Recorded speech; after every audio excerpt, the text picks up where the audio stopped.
네. 자, 저는 오늘 그 클린 스프링이라는 주제로 발표를 할 이프릴의 이일민이라고 합니다.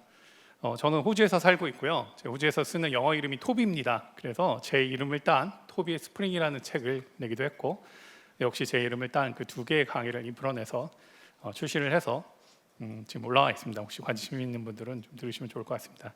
오늘 발표는 이제 제가 준비했고 옆에 있는 그 조그만 애들 AI들이 조금 도움을 주었습니다. 자, 제 인프런의 발표를 준비할 때 어떤 내용을 해야 되는가 그 가이드를 받았는데요. 희한하게 이 인프콘이라는 컨퍼런스는 성장이라는 키워드를 넣어가지고 발표를 해야 된다고 이렇게 안내가 나와 있더라고요. 제가 이전에 다른 행사에서는 항상 기술을 소개하거나 기술을 더 잘 쓰는 어떤 전략 같은 거 이야기를 했는데, 여기는 기술 얘기를 하면 안 되고 기술을 통해서 어떻게 성장하는가 그 얘기를 해야 되는 거라는 생각이 들었어요. 그래서 작년에 고민 끝에 그런 주제로 발표를 했습니다. 근데 막상 이제 인프콘에 와서 발표를 딱 하려고 보니까 다른 분들은 그냥 기술 얘기 다 하시더라고요.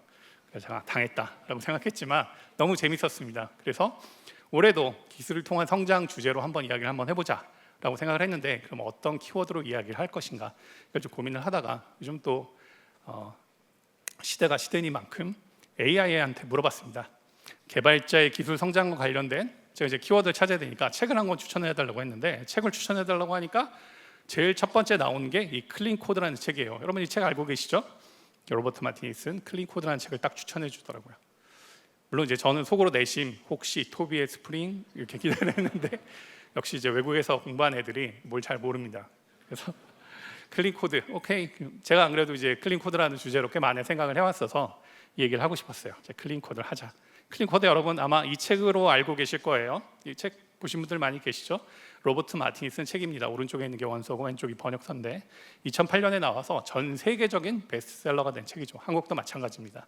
개발자들이 다 클린 코드 얘기하고 이걸 교육하는 교육 프로그램도 있는 걸로 알고 있습니다.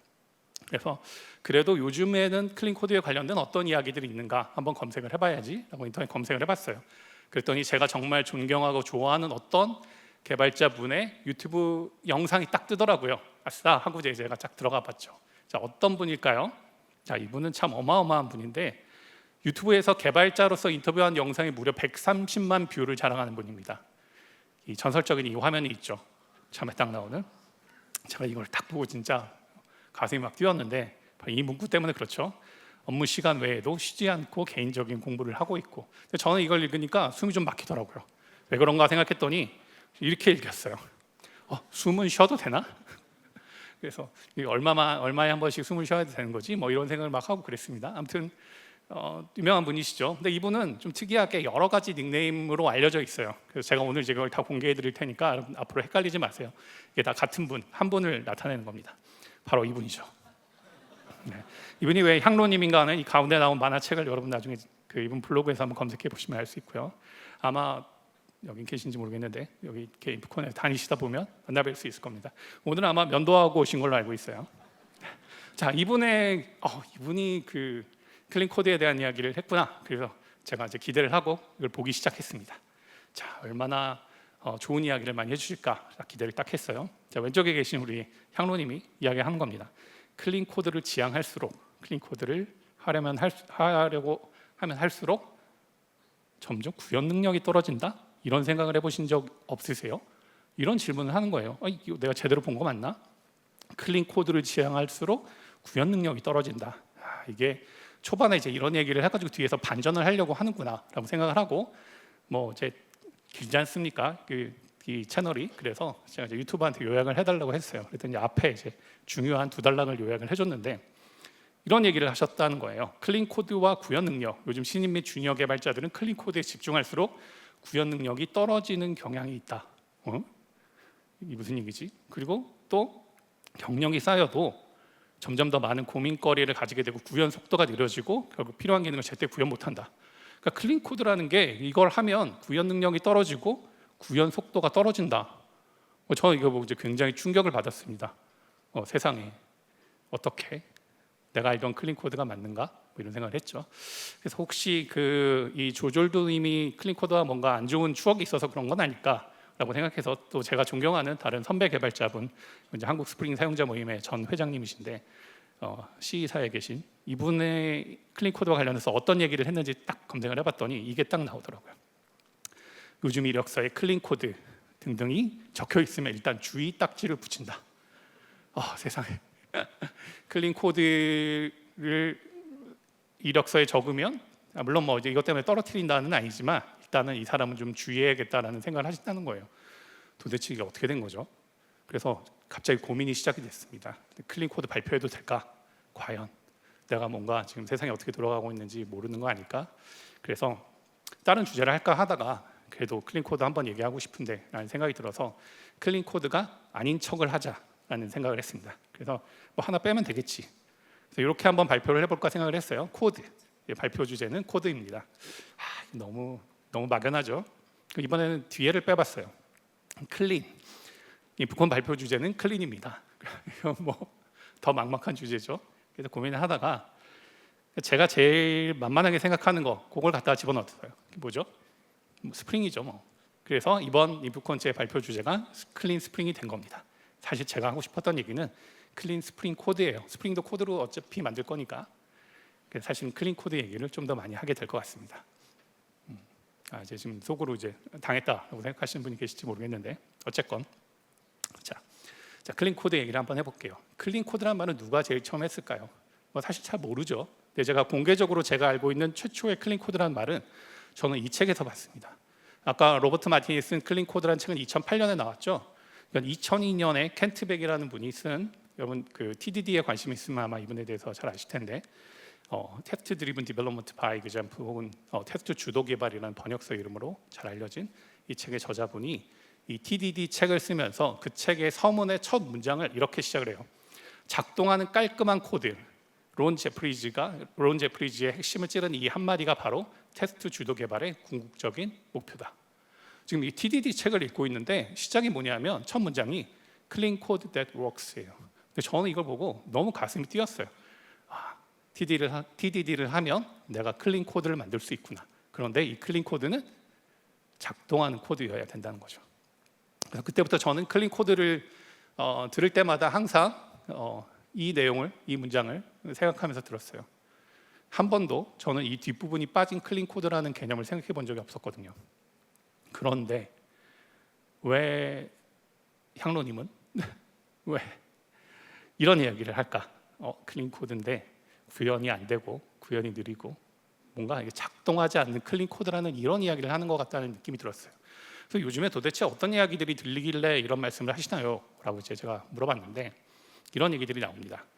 자, 현장에서 전 클린 코드를 추구해서 주석을 작성하지 않습니다. 이게 클린 코드인가요? 물론 뭐 주석에 관련된 이야기가 있긴 한데 자, 또 코드가 클린하면 리팩터링 할 이유가 없죠. 클린 코드나 리팩터링 둘 중에 하나만 하면 됩니다. 이런 이야기들을 한다는 거예요. 또 클린 코드는 버그가 적으니까 테스트 코드가 없어도 되지 않나요? 클린 코드나 테스트 작성 둘 중에 하나만 하면 되는 거 아닌가요? 뭐 이런 얘기를 했다는 거죠.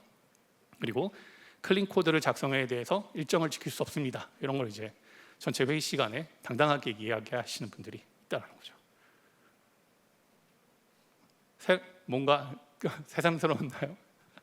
여러분도 혹시 이런 얘기를 하셨는지 모르겠는데 아무튼 또 이런 얘기도 있더라고요. 클린 코드 원칙에 위배돼서 리뷰를 승인할 수 없습니다. 여기서 끝.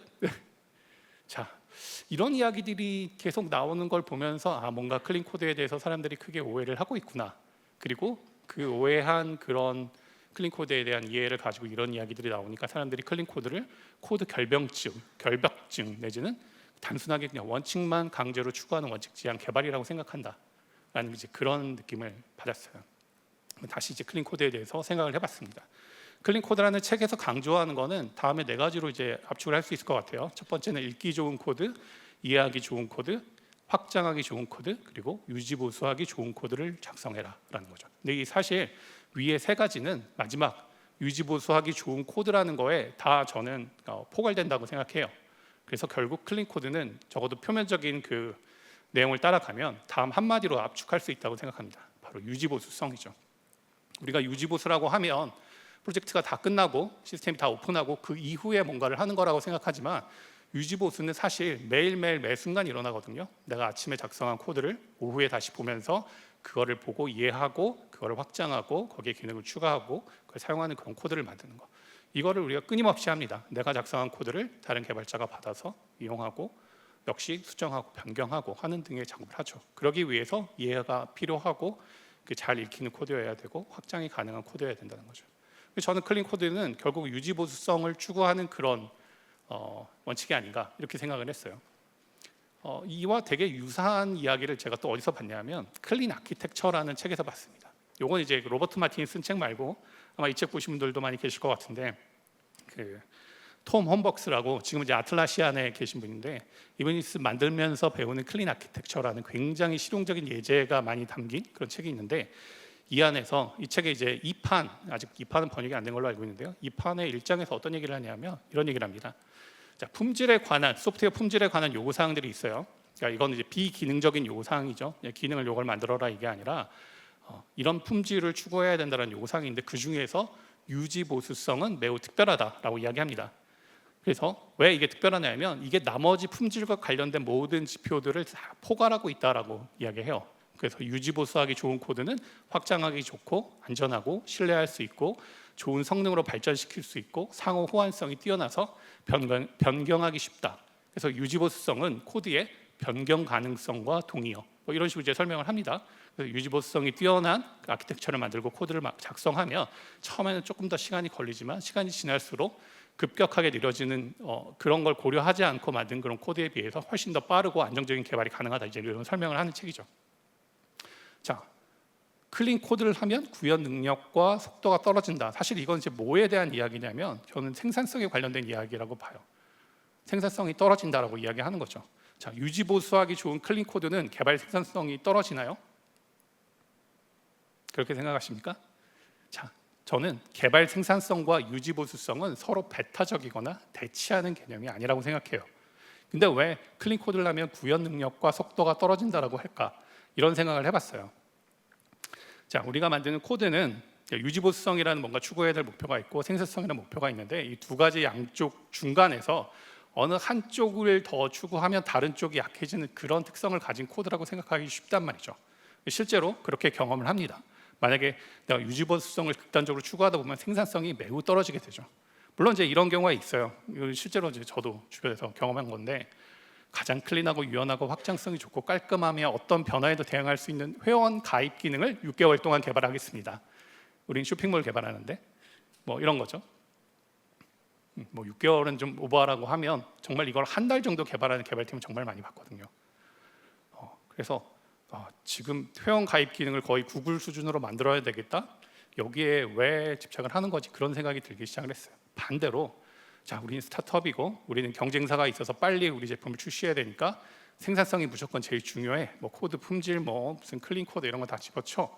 이렇게 하고 생산성만 극단적으로 추구하면 유지 보수성이 극도로 떨어져서 결국 시간이 지나면 점점 더 개발 생산성이 떨어지는 그런 문제를 안고 있기도 합니다. 그래서 우리가 흔히 생각할 때 유지 보수성과 생산성 이 두 가지 중에 뭔가 한쪽을 선택해야 될 것 같은 그런 절박함을 느끼게 되죠. 근데 저는 거기에 반대를 해요. 왜냐? 우리가 코드가 이 두 가지의 영향을 받고 두 가지를 추구하듯이 유지 보수성과 생산성이라는 것 자체는 서로 영향을 주고받고 있다라고 생각을 하거든요. 그래서 개발 생산성과 유지 보수성은 서로 영향을 주고 받는 관계고 이 두 가지가 둘 다 더 좋은 쪽으로 영향을 서로 줄 수 있는 그런 관계로 만들 수 있다라고 생각합니다. 자, 이제 우리가 클린 코드에 이제 여러분 알고 계신 많은 원칙을 따라서 하면 유지 보수성이 당연히 좋아질 거예요. 좋은 코드를 만들면. 근데 여기에 어떻게 생산성도 같이 좋은 생산성을 가지도록 만들 수 있는가? 저는 이거를 부채라는 키워드로 설명을 좀 드리고 싶어요. 부채. 별로 이제 좋아하실 만한 단어는 아닌데 사실 우리 이거 되게 많이 쓰죠. 많이 들어보셨죠? 영어로 debt. 재무적인 표현이죠. 돈을 빌려오는 거죠. 처음 들으시나요? 여러분 아마 요거는 들으셨죠? 기술 부채. 다들 너무 진지하신가? 기술 부채 안 들어보신 분 부채를 휘두르고 계시네요 지금. 자, 기술 부채라는 거 많이 들어보셨죠? 저는 이제 이 컨셉을 되게 좋아하는데 이 부채라는 그 은유, 그 데트라는 메타포는 이 워드 커닝햄이라는 분이 처음 제안을 하고 발표한 내용입니다. 이분 이제 켄트백의 멘토로 알려주신 분이고 여러분 잘 아는 그 위키라는 거를 처음 만드신 분이에요. 위키라는 개념을 만드셨죠. 제가 정말 존경하는 그런 개발자 선배이신데 이분이 부채라는 개념을 소프트웨어 개발에서 은유로 잘 사용해서 이야기할 수 있겠다라고 발표하면서 어떤 얘기를 했냐면 우리가 개발하는 소프트웨어에 대한 현재의 이해를 반영하는 코드를 빠르게 작성하고 그리고 빠르게 출시하자. 빠르게 출시하면서 우리가 시간을 그만큼 빌려오는 거죠. 자, 여기서 중요한 거는 현재의 이해입니다. 우리가 처음 개발을 딱 시작하려고 했는데 지금 우리가 확실하게 이해하고 있는 게 있고 확실하진 않지만 우리 서비스와 우리 소프트웨어가 어떻게 발전할지 그 방향이 잘 안 잡히는데 그래도 일단 좋다는 건 다 한번 때려 넣어 볼까? 이렇게 하지 말라는 거예요. 그렇죠? 그런 거를 포기하고 일단 여기까지는 분명한데 라고 생각하는 것만 가지고 빠르게 코드를 작성하고 이거를 빠르게 출시하는 겁니다. 물론 이제 시간이 지나면 이게 아니었네 뭐 이런 것들을 발견하게 되겠죠. 근데 그거는 소프트웨어가 운용이 되면서 러닝하면서 그때 배우게 되는 거예요. 그래서 그렇게 해서 새롭게 알게 된 것들 해보니까 이쪽이 더 유연한 게 중요하구나, 해보니까 이런 기술을 쓴다기보다는 이런 걸 쓰는 게 훨씬 나았겠구나 라는 걸 배우게 되죠. 혹은 그때 처음 한 선택이 매우 좋았다라는 그런 판단도 하실 수 있겠죠. 그러면 그거를 다시 코드에 반영을 하는데 이거를 부채를 상환한다라고 이야기합니다. 부채라는 건 돈을 빌려왔으니까 돈을 갚아야 되는 거죠. 그 부채 상환은 뭐라고 표현하냐면 워드 커닝햄이 리팩터링이라고 얘기합니다. 리팩터링은 뭐 다 잘 알고 계시죠? 물론 여기서 리팩터링은 조금 더 되게 포괄적인 의미긴 해요. 소프트웨어를 재작성하는 것까지 포함한 어쨌건 그 코드 기존에 작성했던 코드를 또 개선하는 그런 리팩터링 작업을 합니다. 근데 만약에 이 리팩터링을 해서 부채를 갚지 않으면 뭐가 되죠? 이자가 계속 쌓여서 결국에 나중에는 감당하지 못할 수준이 되고 뭐 파산할 수도 있겠죠. 더 이상 개발이 불가능해질 수도 있습니다. 이 개념을 설명하기 위해서 이분이 이제 이때 그 재무 소프트웨어를 개발하면서 마침 이제 고객이 이제 그런 컨셉을 잘 알고 있으니까 부채라는 개념을 써서 우리 이렇게 개발합시다라고 이야기했던 거죠. 근데 이분이 뭐 언젠가 한번 그 유튜브에 영상을 올려가지고 내가 예전에 만들었던 부채라는 메타포를 요즘에 개발자들이 많이 쓰는 것 같은데 뭔가 왜곡해서 그거를 사용하는, 적어도 내가 처음 그 부채 메타포를 공개할 때에 전달하려고 했던 그 의도와는 다르게 해석하는 분들이 많이 있다, 이런 얘기를 한번 하신 적이 있어요. 뭐 이런 것들입니다. 부채라는 건, 여러분 기술 부채라는 건 코드를 대충 작성해도 된다라는 게 아니에요. 부채는 나쁜 코드에 대한 변명이 될 수가 없습니다. 그리고 부채를 갚으려면 리팩터링을 해야 되니 처음부터 리팩터링하기 좋은 코드를 만들어야 한다는 거죠.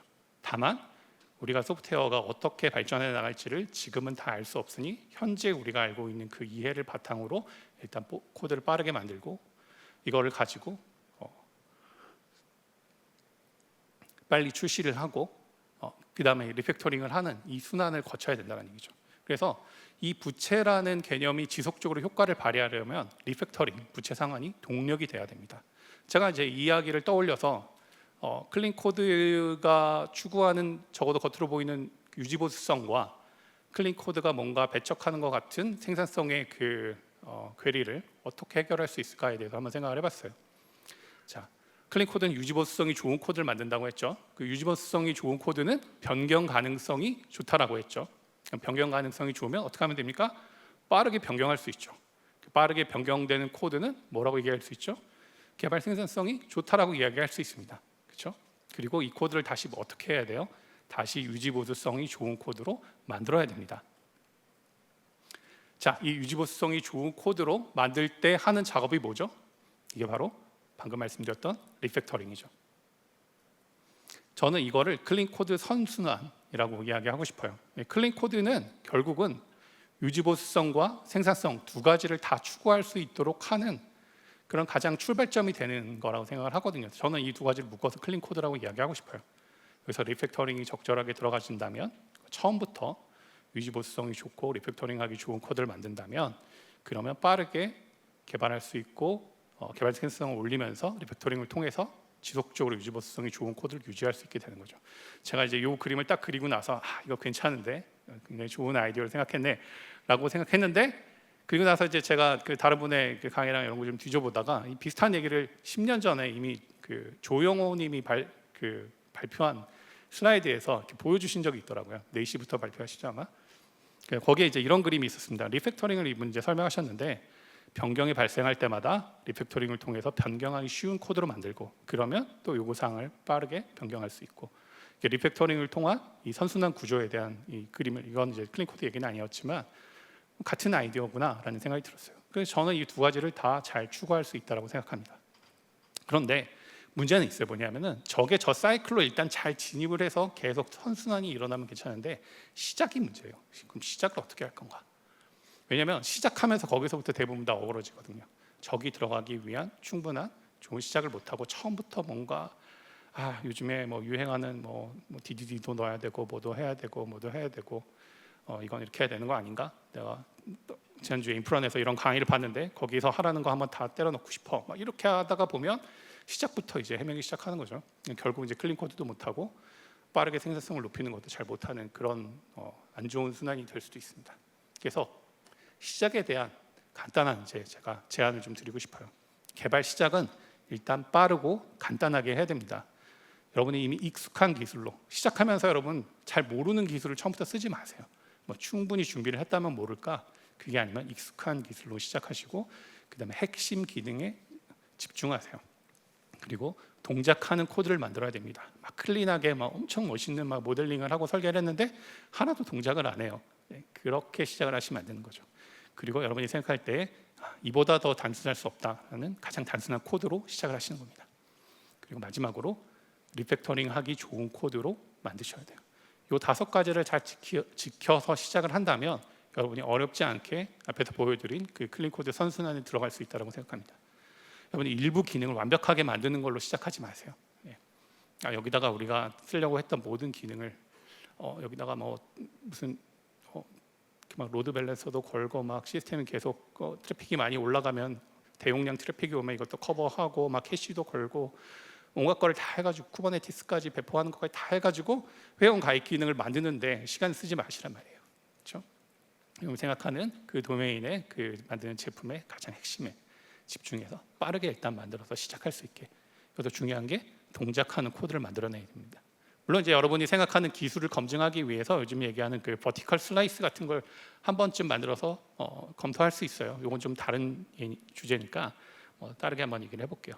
자, 어쨌건 이렇게 유지 보수성과 생산성의 균형을 잡아주려면 그 리팩터링이 필요하다고 했는데 이 리팩터링을 잘하려면 뭘 해야 되죠? 테스트. 리팩토링 책을 보셨거나 강의를 들으셨거나 어떻게 공부하셨더라도 거기에 전제처럼 나오는 게 있죠. 리팩토링을 하려면 테스트가 반드시 필요하다. 왜냐하면 여러분 리팩토링 하는 동안에 외부로 공개되어진 그 기능, 그 행위가 바뀌지 않았다는 걸 검증할 수 있어야 되잖아요. 테스트를 만들어야 됩니다.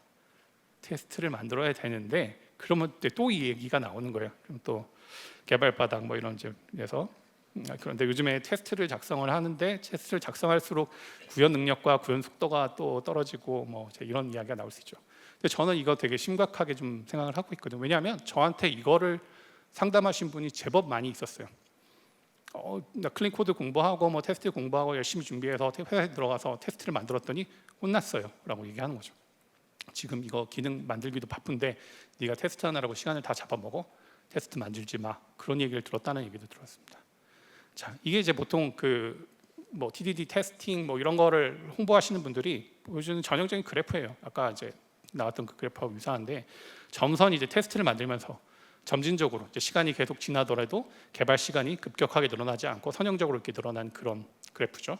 테스트 없이 처음 만들면 처음에는 좀 속도가 빠르게 개발 시간이 빨라질 수 있지만 시간이 지나면 점차로 이게 느려지면서 급격하게 계속 새로운 버그가 들어가고 개발 속도가 떨어지는, 그러니까 테스트를 만들어야 됩니다라고 보통 이런 그래프를 보여주면서 여러분을 이제 설득할 겁니다. 하지만 여러분이 이제 회사에 가서 지금 시간이 없어서 경쟁 업체와 지금 이게 출시를 지금 막 다투고 있는데 네가 지금 테스트를 만들고 앉았다고? 뭐 이런 얘기를 듣는데 이 그래프를 딱 갖다 들이밀어 보세요. 그럼 이제 좋은 얘기가 나올 리가 없겠죠. 그래서 저는 여기서 이 부분이 굉장히 어려운 구간이라고 생각해요. 물론 그 팀이 다 충분히 테스트를 처음부터 잘 만들면서 가는 게 우리에게 최선이다라는 거를 잘 동의하고 있는 그런 걸 적극적으로 서포트해주는 그런 팀이라면 모르겠지만 그게 아니라면 사실 이 시간 동안의 갈등 때문에 이게 제대로 진행되기가 어렵습니다. 이게 현실이긴 해요. 그렇죠? 그래서 제가 이런 질문을 하는 분들한테 뭐라고 답변을 할게요? 테스트를 만들면 시간이 너무 오래 걸려서 테스트 만들지 말라는데요. 어떡하죠, 토비님? 제가 뭐라고 그랬을 것 같습니까? 생각해 보세요. 테스트를 빨리 만들면 되죠라고 얘기했습니다. 이렇게 그래프를 줄이면 어떻겠습니까? 테스트를 만드는데 약간 좀 느린 것 같긴 한데 그래도 이 정도는 괜찮아. 아니면 뭐 더 극단적으로 이렇게 만들면 어때요? 테스트를 만들었는데 테스트 안 만드는 거랑 애플리케이션 개발하는 속도가 거의 차이가 없이 처음에 가다가 나중에 막 엄청난 효과를 보는 거죠. 사실 제가 답변을 그렇게 했는데 이게 제가 생각할 때 그 문화를 바꿀 수 있는 그 사람들한테 이걸 체감시켜 줄 수 있는 가장 효과적인 방법이라고 생각해요. 물론 이제 되게 불가능해 보이죠. 당연히 애플리케이션 코드 만드는 것보다 테스트 코드가 거의 2배의 작업량을, 물론 이제 코드의 양이고 내가 드리는 노력은 이제 그거보다는 좀 덜 들어가겠지만 어쨌건 그런 부담이 있습니다. 잠깐만요. 네. 그래서 저는 여러분한테 이거를 제안을 드리고 싶어요. 여러분 정말 테스트를 만들고 그 테스트가 기반인 리팩터링을 하고 그걸 통해서 클린 코드 선순환으로 들어가고 싶다면 여러분은 먼저 해야 될 것이 테스트를 아주 빠르고 효과적으로 작성하면서 개발하는 능력을 키우셔야 된다고 얘기합니다. 어려울 것 같죠? 물론 아주 쉽지는 않습니다. 강의 하나 본다고 되는 건 아니에요. 이거는 연습이 필요해요. 연습이. 100m를 빠르게 달리려면 한 번 달리는 걸 배우고 나서 한 번 달려보고 끝나는 게 아니잖아요. 연습을 해야 되잖아요. 그렇죠? 어떻게 하면 더 효과적으로 달릴 수 있을까? 어떤 도구를 쓰고 어떤 신발을 신고 달려야 되는가? 어떤 환경에서 어떤 동작을 해야 되는가? 이런 걸 알아야 되는 것처럼 어떻게 하면 더 효과적이고 빠르고 그리고 정확한 테스트를 작성할 수 있는가에 대한 다양한 연구를 하시고 준비를 하시고 그리고 테스트 코드를 만들면서 빠르게 코드를 만드는 걸 연습하시면 됩니다. 저는 이거를 실제로 경험을 해봤어요. 제가 이제 최근에 같이 일했던 회사의 주니어 개발자들과 우리 테스트 만들면서 개발합시다라고 하고 테스트 만드는 좋은 방법을 알려주고 매번 테스트를 더 효과적으로 만드는 방법에 대해서 같이 이야기를 했어요. 그리고 그 방법들을 만들어서 필요한 프레임워크 같은 것들도 확장해 나가기도 했죠. 그리고 나서 조금 있다가 보니까 테스트를 만들면서 그냥 그 비슷한 레벨의 개발자들이 그냥 애플리케이션 코드 만드는 것보다 훨씬 더 빠르게 코드 작성하는 걸 봤어요. 물론 요즘엔 이제 코파일럿 같은 것들이 테스트 코드는 기가 막히게 빠르게 만들 수 있도록 도와주기도 하죠. 여러 가지 도구를 다 활용하고 테스트를 효과적으로 만드는 기법들을 끊임없이 고민하면 테스트를 빨리 만들 수 있습니다. 이거에 대해서 강의를 하나 더 제가 발표를 하나 더 해야 될 만큼 엄청난 주제라서 일단 여기까지만 얘기할게요. 여러분 가능한 일입니다. 그래서 결국 클린 코드 데드 웍스 이걸 이제 추구할 수 있어요. 자, 근데 이제 여기서 이제 끝나면 좋을 것 같지만 또 하나 이제 문제가 나옵니다. 아까 제가 말씀드렸던 요 5가지 코드로 이제 개발을 시작하는 방법에서 사실은 되게 애매한 부분들이 있어요. 이제 이런 것들은 다 추상적인 얘기잖아요. 자, 익숙한 기술로 하세요. 누구한테 익숙한 기술로? 자, 이 얘기가 왜 나오는 거죠? 나 혼자 개발하는 게 아니니까. 자, 가장 단순한 코드로 누구한테? 리팩터링하기 좋게 누구한테? 자, 이 이야기를 해야 됩니다. 그래서 저는 결국 이야기가 빠지면 앞에 그럴싸하게 얘기했던 리팩토링을 중심으로 하는 게 클린 코드 선순환 이게 현실이 될 수 없다고 생각을 했어요. 그리고 나서 이제 고민이 시작이 됐습니다. 그러면서 이제 그 즈음에 보던 넷플릭스 드라마 하나가 이제 머릿속에 떠올랐어요. 여러분 삼체라는 거 혹시 그 넷플릭스 드라마 보셨나요? 혹은 이제 소설책을 읽으신 분도 계실지 모르겠는데 안 보셨나요? 다들 편안하게 좀 쉬고 계신지 별 반응이 없으셔서 그냥 제가 혼자 얘기하겠습니다. 삼체를 모르시는 분을 위해서 삼체라는 건 이제 세 개의 별이 있어요. 태양과 같은 별이 서로 이제 중력의 영향을 받는 위치쯤에 있는 이제 그런 구조의 위치들이 있는데 이런 경우에 이 세 개의 천체가 서로 중력의 영향에 의해서 움직이는 거를 예측하는 거를 물리학자와 이제 수학자들이 이제 그 어떤 이걸 미래 일정 시간 지났을 때 어떻게 어디에 어떻게 있을까를 찾는 해를 연구하려고 그렇게 노력을 했는데 결론은 그런 해를 찾을 수 없다. 이게 결론이 돼버렸어요. 그래서 굉장히 예측이 매우 어렵다라는 거죠. 그래서 각 천체는 다른 두 천체의 중력의 영향을 받아서 굉장히 복잡하고 예측 불가능한 운동을 합니다. 밑에는 이제 제가 이게 이제 영상으로 보여드리면 좋을 텐데 이 세 개의 별이 서로 중력의 영향을 받으면 시작을 해가지고 움직임을 실제로 시뮬레이션 해보니까 밑에 보면은 막 정신없이 움직이고 있죠. 그러다가 막 하나 저 멀리 튀어나가기도 하고 이런 결과가 나온다는 거예요. 이걸 간단한 수식으로 복잡한 수식을 만들어서도 쉽게 예측이 불가능합니다. 그래서 삼체인들이 어떻게 하죠? 지구를 침략하죠. 네, 아무튼 안 보셨구나. 네. 자, 삼체 문제라는 건 굉장히 풀기 어려운 문제인데 뭔가 우리가 서로 영향을 주고 있는 것이 세 가지만 있어도 굉장히 어려워진다는 얘기예요. 아까 얘기했던 그 유지보수성과 생산성 두 가지에 뭘 하나 더 넣어야 되냐면 바로 이겁니다. 팀워크. 팀으로 같이 일을 하는 것. 이거를 갖다가 사실은 고려하지 않을 수가 없어요.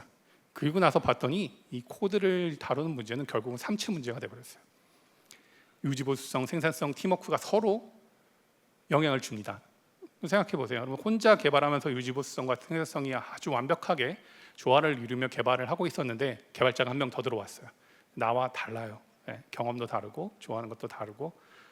근데 또 한 명이 들어왔어요. 같이 개발해야 돼요. 어떻게 됩니까? 이게 막 흐트러지기 시작하죠. 미래에 어떻게 될지를 몰라요. 그 되게 풀기 어려운 그런 문제입니다. 다시 이제 고민이 시작이 된 거죠. 근데 생각을 해봤어요. 이게 클린 코드와 무슨 상관이 있는가? 사실 클린 코드의 많은 원칙들, 뭐 가독성이 좋고 이해하기 좋고 이런 얘기들은 결국은 팀의 동료 개발자, 나 혼자 개발하는 게 아니라 팀의 동료 개발자와 관련된 것들이에요. 그래서 제가 항상 하는 얘기가 나만을 위한 클린 코드라는 건 세상에 없다라는 얘기를 합니다. 팀과 같이 이 문제를 풀어야 한다는 이야기를 하죠. 사실 클린 코드의 되게 많은 원칙은 그 상황에 따라서, 그러니까 어떤 사람들과 같이 하냐에 따라서 기준이 되게 달라질 수 있어요. 가독성이 좋다? 이것만 해도 혼자 할 때와 2명이 할 때와 5명, 10명이 할 때 다 달라요. 그 기준을 만들고 잡아야 되는데 이걸 어떻게 해야 되는가? 저는 이거를 탐험이라는 키워드로 설명하고 싶어요. 로버트 마틴의 클린 코드 책을 읽어보면 로버트 마틴이 종종 자, 내가 이 코드를 이제 탐험을 해보겠습니다. 이런 얘기를 즐겨 하는데 저도 이 단어를 굉장히 좋아합니다. 제가 팀과 같이 일을 할 때 세운 그런 중요한 어떤 원칙이 있다면 이런 거예요. 항상 팀원들과 함께 무엇인가 결정하고 그리고 탐험하고 그 속에서 학습하고 그리고 성장한다. 그리고 이 사이클을 계속 도는 거죠. 자, 여러분 이제 프로젝트 시작할 때 우리 이런 기술을 쓸 거고 우리의 그 개발 폴리시는 이런 거고 뭐 개발 리드나 뭐 팀장이나 뭐 테크 리드나 이런 사람이 딱 정해주고 무조건 이걸 따라 이렇게 하는 경우들이 많이 있죠. 네, 뭐 우리 회사의 뭐 이제 공통 룰이라고 정할 수도 있는 거고. 근데 저는 가능하면 팀에서 물론 뭐 너무 뻔한 거는 안 지키면 안 되겠지만 뭐 예를 들자면 뭐 백엔드 개발은 뭘로 해야 되나요? 당연히 스프링이죠. 뭐 그런 거는 뭐 얘기할 거 없습니다. 네. 노드 뭐 아무튼 그런 거 제외하고 그 외에 그래서 스프링에서 어떻게 개발할까요? 뭐 이런 것부터 시작해서 저는 팀원들이 같이 모여서 이야기를 하면서 결정을 했으면 좋겠어요. 결정을 하는데 필요한 여러 가지 선택지들은 경험이 많은 시니어 개발자들이 이야기해 줄 수 있을 겁니다. 그렇죠? 그리고 결정은 저는 가능하면 주니어 개발자들이 했으면 좋겠어요. 이 방식으로 한번 해보면 어떨까요? 물론 이제 각각의 장단점과 트레이드오프를 얘기를 해줘야 됩니다. 근데 이걸 한번 해보고 싶어요 라고 하면 그러면 우리 그 방식으로 한번 해볼까요? 라고 하면서 그걸로 같이 팀이 개발을 하는 겁니다.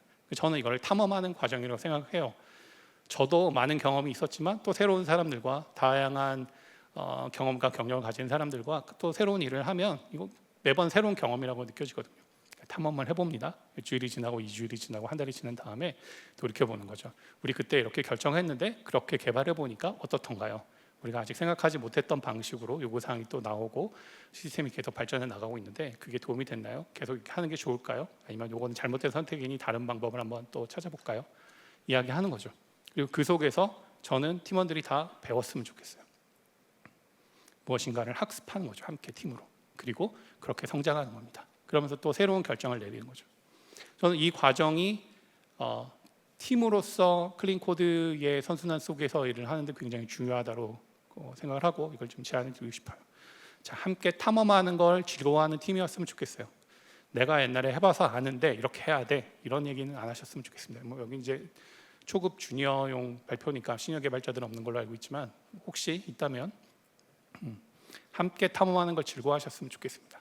제가 굉장히 좋아하는 개발자 중에 제시카 커라는 분이 있는데 이번에 발표를 제가 들으러 갔다가 이 사진을 찍었어요. 이분이 그 팀으로서 그러니까 학습을 하는 그 팀으로서의 관련된 이야기를 기가 막힌 발표를 하신 게 있는데 나중에 슬라이드 나오면 링크를 한번 들어가서 보세요. 이분이 마지막에 이런 얘기를 합니다. Great teams make great people. 우리가 흔히 생각할 때 위대한 사람들이 모이면 위대한 팀이 된다고 생각하죠. 좋은 사람을 막 뽑으려고 업계 최고인 사람을 막 어떻게든 회사에 영입을 해야 돼라고 이야기합니다. 근데 항상 꼭 그렇지 않아요. 굉장히 많은 분들이 이건 이야기하신 건데 오히려 좋은 팀을 만들면 그 속에서 그 팀원들이 좋은 사람이 됩니다. 위대한 사람이 됩니다. 여러분 이걸 좀 잘 기억하셨으면 좋겠어요. 그리고 마지막으로 이 얘기를 꼭 하고 싶습니다. 여러분 친절하셨으면 좋겠어요.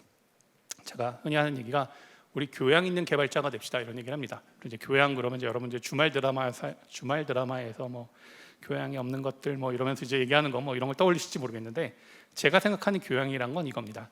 자신의 말을 하더라도 다른 사람의 기분을 나쁘지 않게 하는 거, 이걸 잘하는 게 저는 교양이라고 생각해요. 두 가지가 있습니다. 하나는 자기의 이야기를 해야 돼요. 내가 이거 얘기하면 뭐 불편해지니까 말하지 말아야지. 그거는 교양이 아닙니다. 해야 될 이야기는 해야 돼요. 부정적인 피드백이라도 던져야 됩니다. 하지만 그거를 다른 사람의 기분이 나쁘지 않도록 하는 거 쉽지 않겠죠? 그래서 교양이 그냥 저절로 생기는 건 아니죠. 근데 여러분 이걸 훈련하셔야 돼요. 네.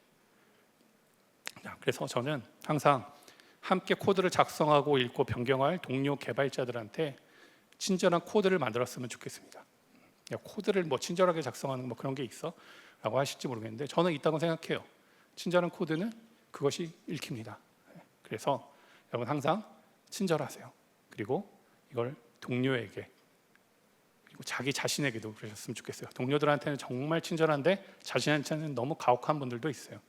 혼자서 너무 많은 짐을 떠안고 고민을 하고 나는 부족해서 이런 말을 입에 달고 사는 분들이 있는데 그러지 않으셨으면 좋겠습니다. 같이 성장할 수 있어요. 팀 안에서. 자, 유지보수성과 생산성, 이 팀워크, 이 세 가지라는 굉장히 어려운 삼체 문제를 끌어안고 여러분 이제 팀 코드를 이제 만들어 나가셔야 되는데, 이거를 효과적으로 잘 좋은 균형을 지키면서 미래를 뭐 예측한다라는 건 힘들지만, 하지만 그때 그때마다 어떻게 해야 될지를 찾아 나가는 그런 것이, 제가 이렇게 하면 됩니다라는 어떤 그런 뻔한 답을 드릴 수는 없어요. 하지만 저는 이걸 가능하다는 걸 알고 있습니다. 제가 경험을 해봤거든요. 그래서 여러분이 클린 코드에 대해서 생각하실 때 책에 나온 많은 좋은 그 원칙과 가이드와 이런 거와 더불어 이 세 가지를 기억하시고 진행을 하셨으면 좋겠습니다. 그런데 오늘 발표는 클린 스프링이지 않습니까? 스프링 얘기를 안 했네요. 사실 클린 코드에 있는 제가 설명드린 그 선순환 구조, 그다음에 삼체 문제 모두 다 스프링 개발에도 동일하게 적용이 돼요.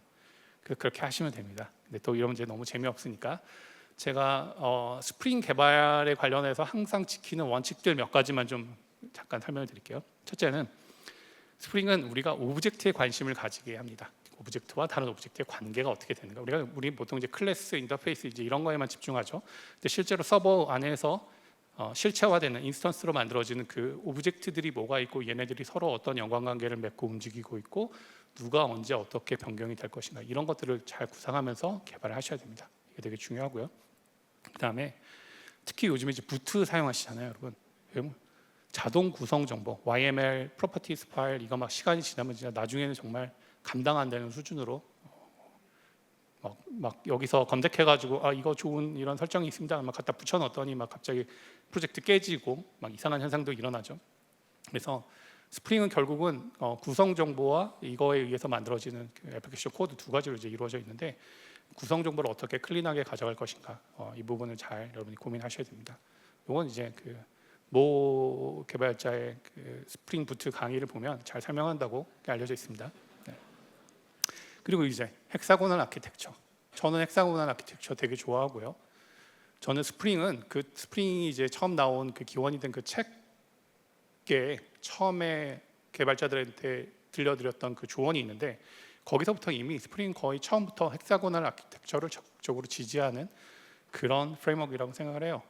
뭐 헥사고널, 요즘에 이제 여러분이 좀 잘못 왜곡된 헥사고널 아키텍처를 적용해가지고 다시는 우리 회사에서 헥사고널 안 쓴다 뭐 이런 얘기를 하는 회사도 있다고 들었는데, 헥사고널 아키텍처가 처음 나왔던 2005년에 이걸 처음 만든 게 앨리스터 코번의 그 이야기를 다시 한번 다 집중해서 들으면, 이거는 결국은 테스터빌리티하고 어댑터빌리티 그 두 가지에 관련된 이야기거든요. 요건 이제 기회가 되면 제가 한번 말씀드리는데, 전 스프링을 할 때 항상 헥사고널 아키텍처를 이용하자라고 이야기를 합니다. 그리고 우리가 계층과 모듈 경계에는 API 인터페이스 사용하는 거, 이건 뭐 너무 뻔한 건데 자꾸 서비스 클래스에 인터페이스 써야 되나요 말아야 되나요 뭐 이런 얘기 하신 분이 있는데, 그냥 쓰세요. 무조건 쓰세요. 토비가 쓰라고 해서 써야 됩니다라고 하셔도 됩니다. 자, 이거를 잘 사용하셔서 요거를 써서 어떤 유익을 얻게 되는지에 대해서는 또 이제 모 강의를 들으면 아마 나올 수 있는데, 여러분이 좀 찾아보시면 알 거예요. 자, 그리고 이제 제가 이번 강의에서도 이 얘기를 했는데, 테스트 안 만들면서 스프링 뭐하러 쓰나 뭐 이 얘기를 했거든요.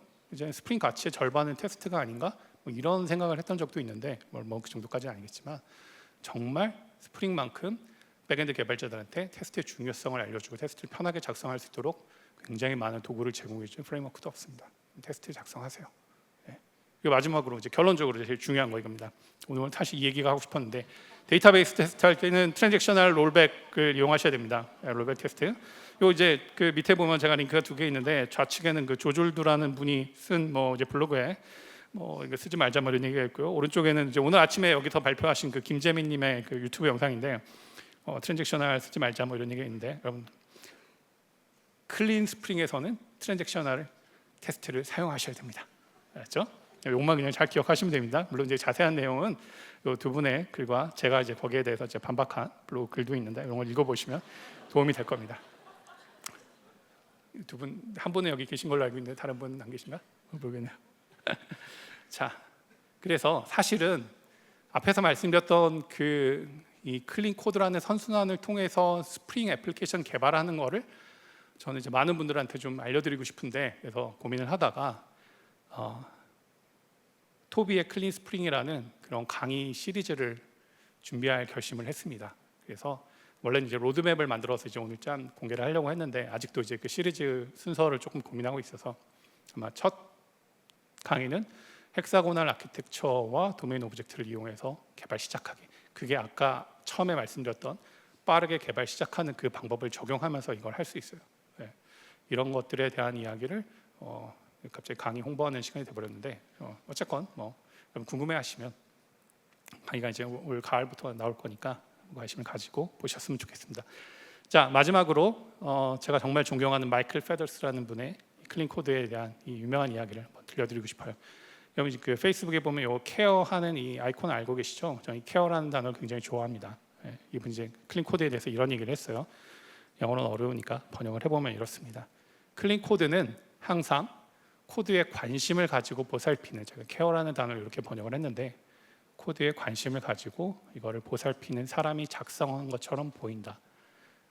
그죠? 여러분의 코드를 읽으면요, 여러분이 그때 어떤 기분이었는지, 어떤 상태였는지, 어떤 느낌인지, 여기 얼마나 친절한지가 사실은 읽혀요. 그게 보입니다. 그렇죠? 여러분이 클린 코드를 작성하실 때 물론 코드 그 자체가 우리의 뭐 궁극적인 목적은 아니지만 그거를 정말 진심으로 애정을 가지고 관심을 가지고 보살피면서 코드를 만들어 나가는 사람의 그 느낌을 여러분이 작성하는 코드에 남기셨으면 좋겠습니다. 자, 더 궁금하신 거 있으면 이따 따라오시고요. 감사합니다. 마치겠습니다.